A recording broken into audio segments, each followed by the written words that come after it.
ओम श्री सद्गुरु परमात्मने नमः। श्री वशिष्ठ जी बोले, हे राम जी,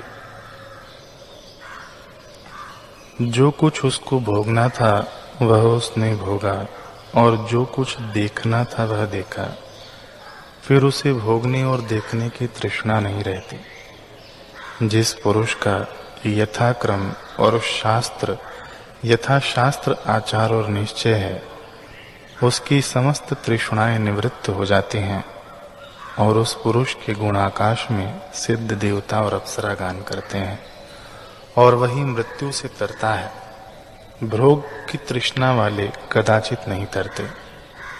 हे राम जी, जिन पुरुषों के गुण चंद्रमा की नाई शीतल हैं, सिद्ध और अप्सरा जिनका गान करते हैं, वे ही पुरुष जीते हैं और सब मृतक हैं। इससे तुम परम पुरुषार्थ का आश्रय करो, तब परम सिद्धता को प्राप्त होगे। वह कौन वस्तु है जो शास्त्र अनुसार अनुद्वेग होकर पुरुषार्थ करने से प्राप्त न हो सके? कोई वस्तु क्यों न हो, अवश्य में वह प्राप्त होती है। यदि चिरकाल व्यतीत हो जावे और सिद्ध न हो तो भी उद्वेग न करे, तो वह फल परिपक्व होकर प्राप्त होगा। जैसे वृक्ष से जब परिपक्व होकर फल उतरता है, तब अधिक मिष्ट और सुखदायक होता है। यथाशास्त्र व्यवहार करने वाला उस पद को प्राप्त होता है जहाँ शोक, भय और यत्न सब नष्ट हो जाते हैं और शांतिमान होता है। हे राम जी, मूर्ख जीवों की नाई संसार कूप में मत गिरो। यह संसार मिथ्या है।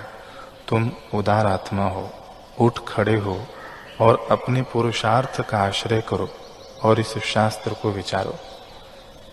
जैसे शूर रण में प्राण निकलने लगे तो भी नहीं भागता और शस्त्र को पकड़कर युद्ध करता है कि अमर पद को प्राप्त हो, तैसे ही संसार में शास्त्र का विचार पुरुषार्थ है। यही पुरुषार्थ करो और शास्त्र को विचारो कि कर्तव्य क्या है।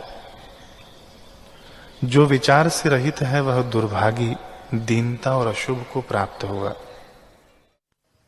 ओम श्री सद्गुरु परमात्मने नमः। वशिष्ठ जी बोले, हे राम जी, जो धन, स्त्री आदि नष्ट हो जावे तो इंद्रजाल की बाजीवत जानिए, इससे भी शोक का अवसर नहीं होता। जो क्षण में दृष्टि आए और फिर नष्ट हो गए, उनका शोक करना व्यर्थ है। इससे हे राघव, ज्ञानवान की नाई व्यवहारों में विचरो। जो नष्ट हो सो हो और जो प्राप्त हो सो हो, उसमें हर्ष शोक ना करना। उसको यथाशास्त्र हर्ष शोक से रहित भोगो और जो ना प्राप्त हो उसकी इच्छा ना करो। यह पंडितों का लक्षण है। हे राम जी, यह संसार दुख रूप है, इसमें मोह को प्राप्त ना हो। जैसे ज्ञानवान विचरते हैं तैसे ही विचरना, मूढ़वत नहीं विचरना।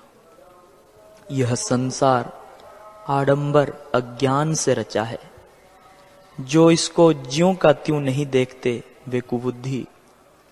नष्ट होते हैं।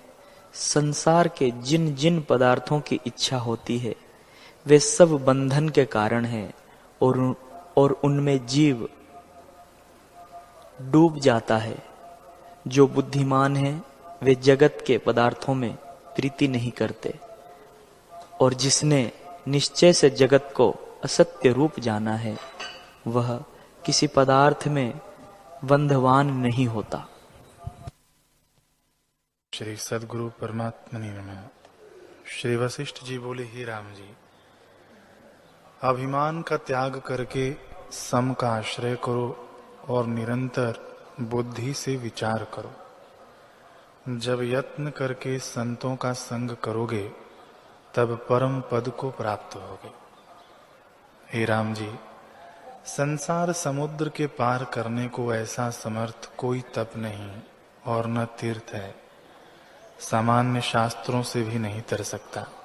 केवल संत जनों के संग से भवसागर को सुख से तरता है।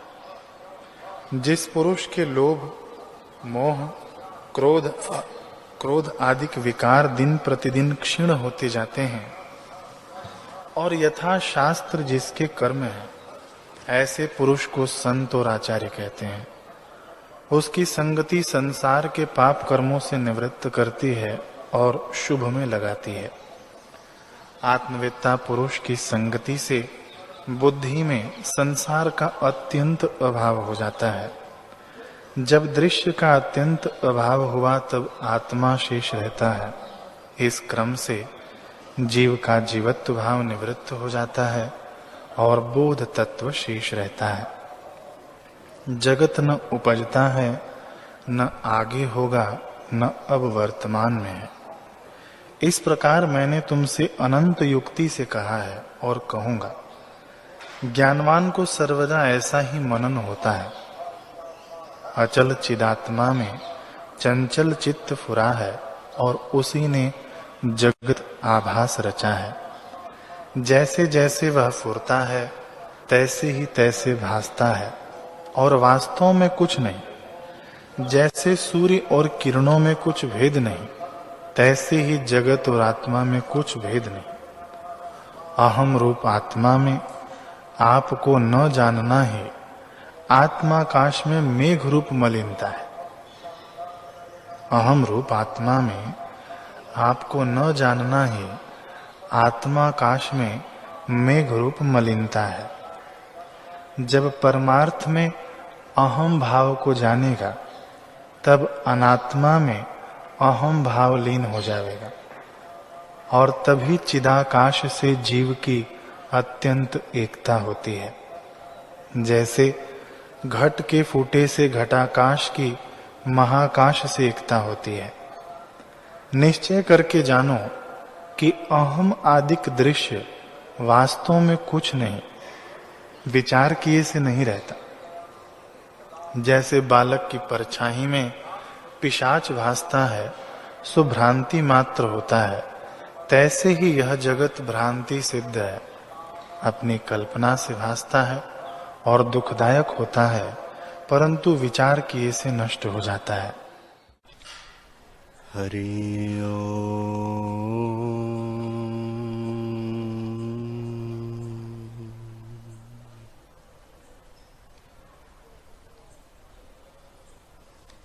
हरि ओम।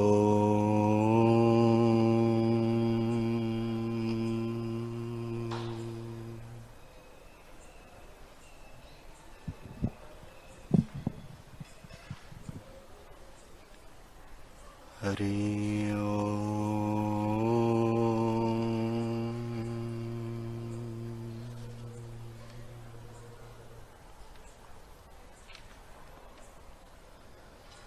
गुरुर्ब्रह्मा गुरुर्विष्णु गुरुर्देवो महेश्वरः गुरुर्साक्षात् परब्रह्म तस्मै श्री गुरवे नमः।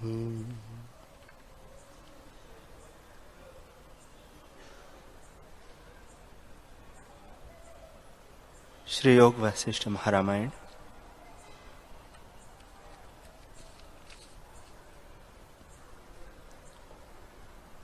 निर्वाण प्रकरण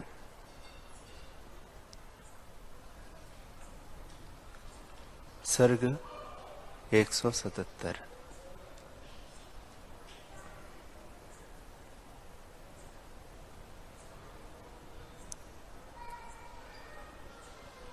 श्री राम जी ने पूछा, है भगवान, तुम तो निर्वाण स्वरूप हो, तुमको अहंकार रूपी पिशाच कैसे हुआ, यह मेरा संशय आप दूर कीजिए। श्री वशिष्ठ जी बोले, हे रामचंद्र जी, ज्ञानी हो अथवा अज्ञानी, जब तक शरीर का संबंध है तब तक अहंकार दूर नहीं होता। जैसे जहां आधार होता है वहां आधेय भी होता है, और जहाँ आधेय होता है वहाँ आधार भी होता है। वैसे ही जहाँ देह होती है वहाँ अहंकार भी होता है, और जहाँ अहंकार होता है वहाँ देह भी होती है। हे रामचंद्र जी, अहंकार बिना शरीर नहीं रहता, पर उस अहंकार को अज्ञान रूपी बालक ने कल्पना की है।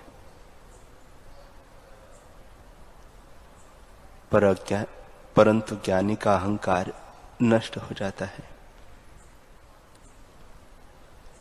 हे रामचंद्र जी, यह अहंकार अविद्या ने उपजाया है। जो वास्तव में मिथ्या हो और भासित हो वह अविद्या हो, और जब अविद्या ही मिथ्या है तो उसका कार्य अहंकार कैसे सत हो? यह केवल मिथ्या भ्रम से उदय हुआ है।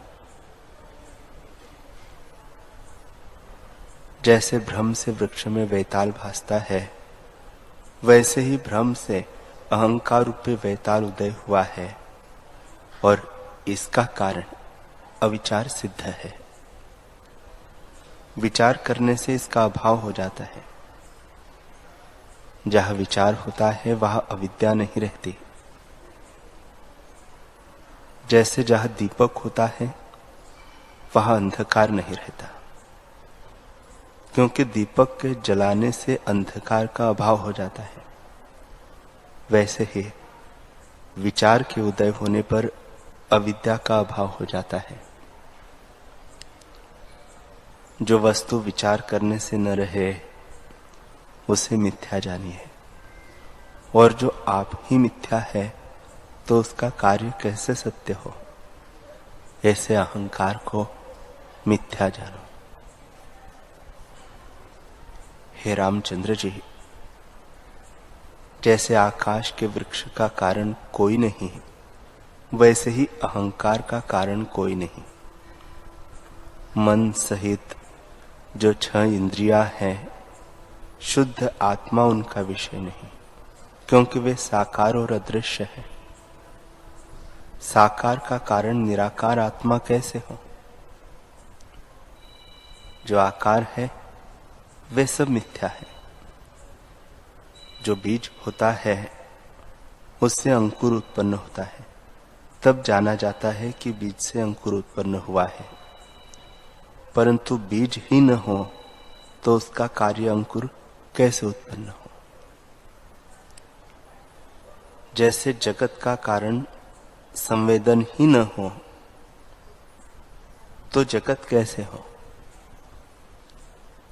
जैसे आकाश में दूसरा चंद्रमा हो तो उसका कारण भी मानिए, और जब दूसरा चंद्रमा ही नहीं तो उसका कारण कैसे मानिए? हे रामचंद्र जी, ब्रह्म आकाश अद्वैत शुद्ध फूरने से रहित अच्युत और अविनाशी है, वह कारण कार्य कैसे हो? हे रामचंद्र जी, पृथ्वी आदि तत्व अविद्यमान है, पर भ्रम से भासते हैं। केवल शुद्ध आत्मा अपने रूप में स्थित है।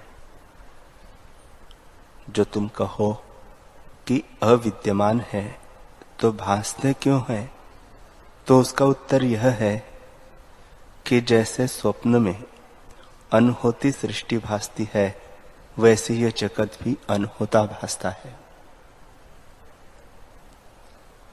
जैसे भ्रम से आकाश में वृक्ष अनहोते भासते हैं तो उसमें कुछ आश्चर्य नहीं, और संकल्प नगर रच लीजिए तो चेष्टा भी होती है, परंतु इसका स्वरूप संकल्प मात्र है। वास्तव में अर्थाकार कुछ नहीं होता और अपने काल में सत्य भासता है, पर जब संकल्प का लय होता है तब उसका भी अभाव हो जाता है। ऐसे आकाश वृक्ष की नाई हुआ है।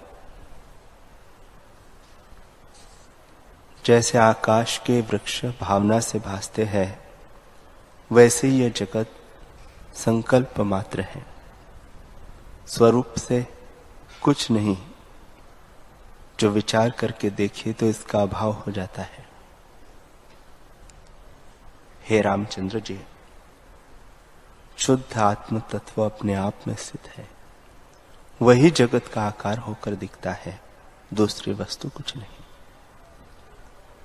जैसे स्वप्न में जितने पदार्थ दिखते हैं वे सब अनुभव रूप है, वैसे ही जगत भी ब्रह्म रूप है।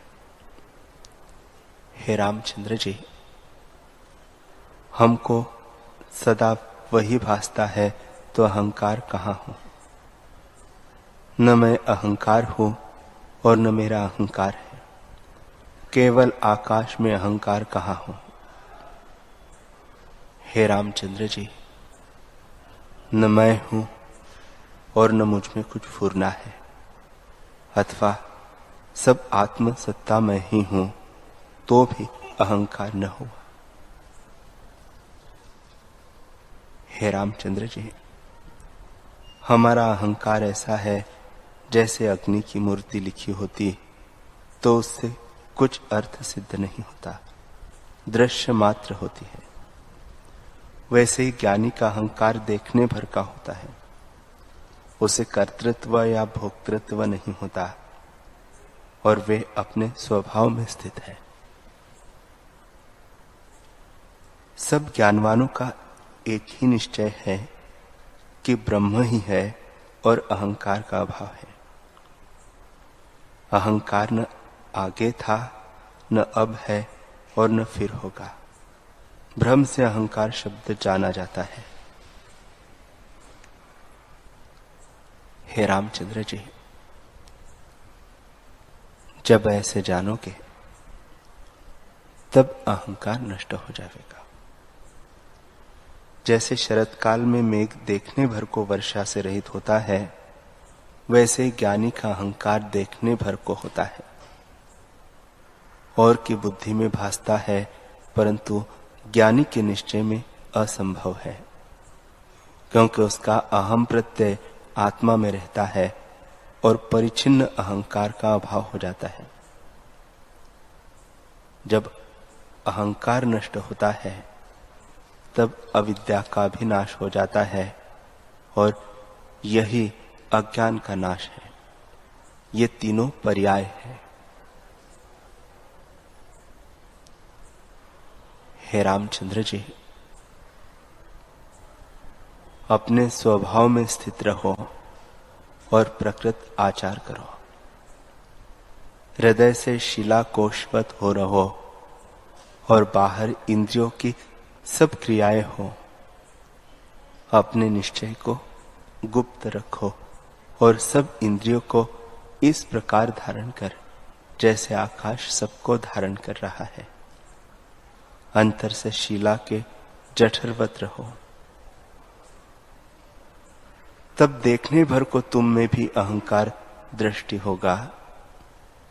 जैसे अग्नि की मूर्ति लिखी दृष्टि आती है, वैसे ही तुम में अहंकार दृष्ट होगा, परंतु अर्थाकार न होगा। केवल ब्रह्म सत्ता ही भासेगी और कुछ न भासेगा।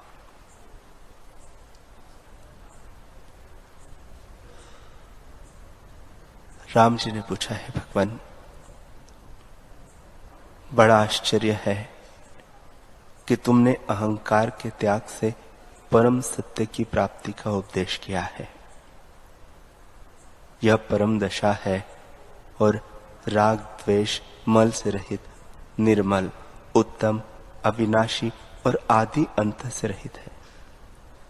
यह दशा तुमने परम विभुता के लिए कही है। हे भगवान, सर्वदा सब प्रकार सब वस्तुएं वही ब्रह्म सत्ता है और समरूप सत्ता के अनुभव से परम निर्मल है, तो शीलाख्यान किस निमित्त कहा है, सो आप कहिए। श्री वशिष्ठ जी बोले, हे रामचंद्र जी, वह तो सब में सर्वदा और सबसे रहित है, पर उसके बोध के लिए मैंने तुम्हें शीला शिलाख्यान का दृष्टांत कहा है। हे राघव, ऐसा स्थान कोई नहीं जहां सृष्टि न हो। सब स्थानों में सृष्टि है, पर आदि से कुछ नहीं बना और सर्वदा सृष्टि बसती है। शिला के कोश में भी सृष्टि, अनेक सृष्टियां हैं। जैसे आकाश में शून्यता है, वैसे ही शिला कोश में भी सृष्टि है। श्री राम जी ने पूछा, है भगवान, जो सब में सृष्टि बसती है, तो आकाश रूप क्यों न हुई? श्री वशिष्ठ जी बोले, हे रामचंद्र जी, यही मैं भी तुमसे कहता हूं कि जो कुछ सृष्टि है वह सब आकाश रूप है। स्वरूप में सृष्टि उपजी ही नहीं, सर्वदा आत्मसत्ता अपने आप में स्थित है। और आकाश की बात क्या कहनी है? शिला कोश में सृष्टि बसती है और आकाश रूप है, अर्थात कुछ हुई नहीं। हे रामचंद्र जी, पृथ्वी में ऐसा अणु कोई नहीं जिसमें सृष्टि न हो। अणु अणु में सृष्टि है और सब ओर से बसती है, परंतु परमार्थ से कुछ नहीं बना, केवल आत्मस्वरूप है और सब सृष्टि शब्द मात्र है। जैसे यह सृष्टि भासती है, वैसे ही वह भी है।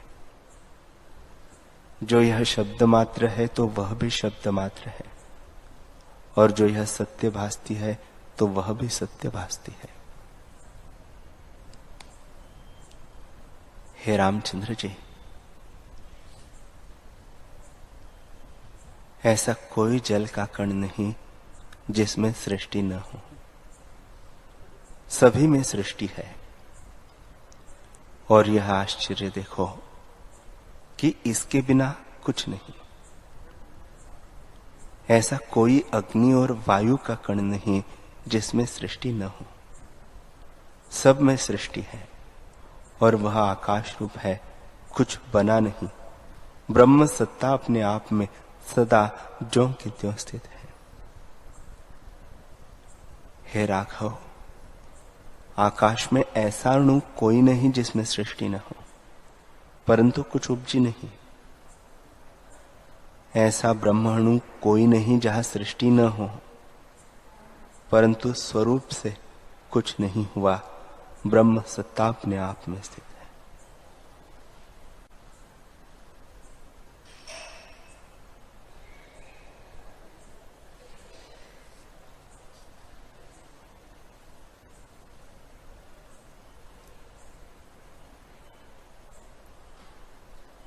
हरि ओम,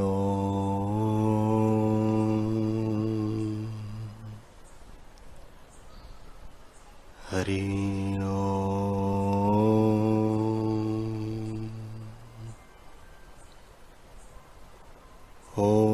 सहना भवतु, सहनौ भुनक्तु, सह वीर्यं करवावहै, तेजस्विनावधीतमस्तु मा विद्विषावहै।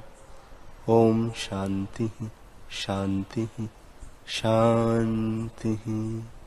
श्री सद्गुरुदेव भगवान की जय।